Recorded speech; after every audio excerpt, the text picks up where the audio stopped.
Okay, let me give you guys another example of double integration using polar coordinates. So let's say we're trying to work out the volume underneath this surface within this specified region. So there are lots of ways of expressing the region. This is just one of the many ways. So if you think about this, it should give you this this region here. It should give you this region. It should give you this region here. So you're looking at a circle. You're looking at a circle where the radius is bigger or equal to 1, but smaller than a radius smaller or equal to 2. So that's this whole thing here. But then you've got the second part saying that the x value must be smaller or equal to the y value. So plot the graph y equals x, and you're really talking about this region here. But then the intersection of the two, you're talking about this region here. So so this whole region here is this region here. So we're trying to integrate this. So remember, in the previous video I said keep an eye out for x squared plus y squared. Well, when it comes to polar coordinates, try to keep an eye out for y over x. Well, y over x is really tan the angle. So always keep an eye out for y over x. What y over x? So so here you can see y over x. So we can put this into here. So so this whole thing here will then become this. Will then become this.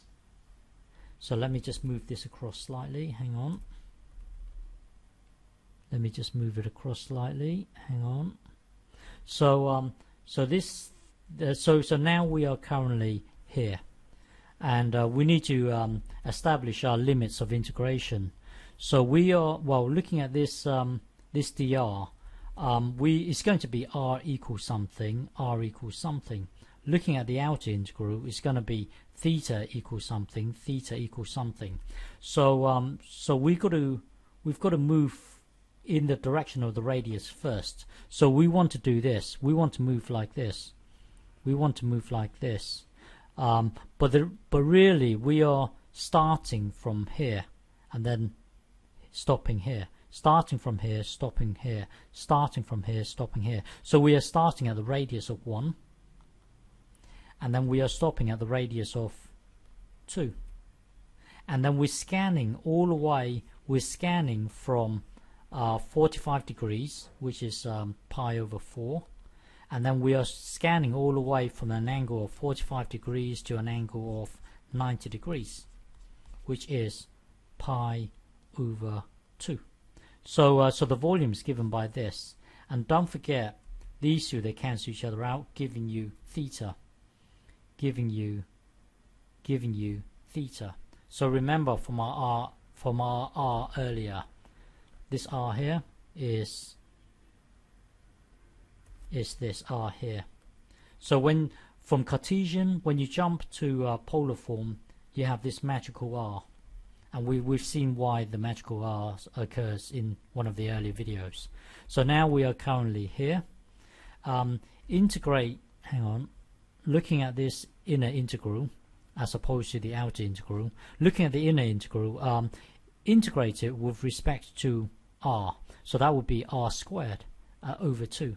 So that would then, remember theta is just a constant. So this is just a constant from 1 to 2. From 1 to 2. So now we can put 2 into here. That would be 4 theta over 4, which would be this. Now put the 1 into here. That would be theta over 2. And that now integrate this with respect to theta. So that would be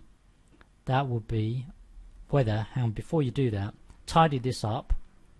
That will then give you this. Now integrate it with respect to theta. So when you integrate this, it will then give you this from 45 degrees to 90 degrees. From 45 degrees to 90 degrees.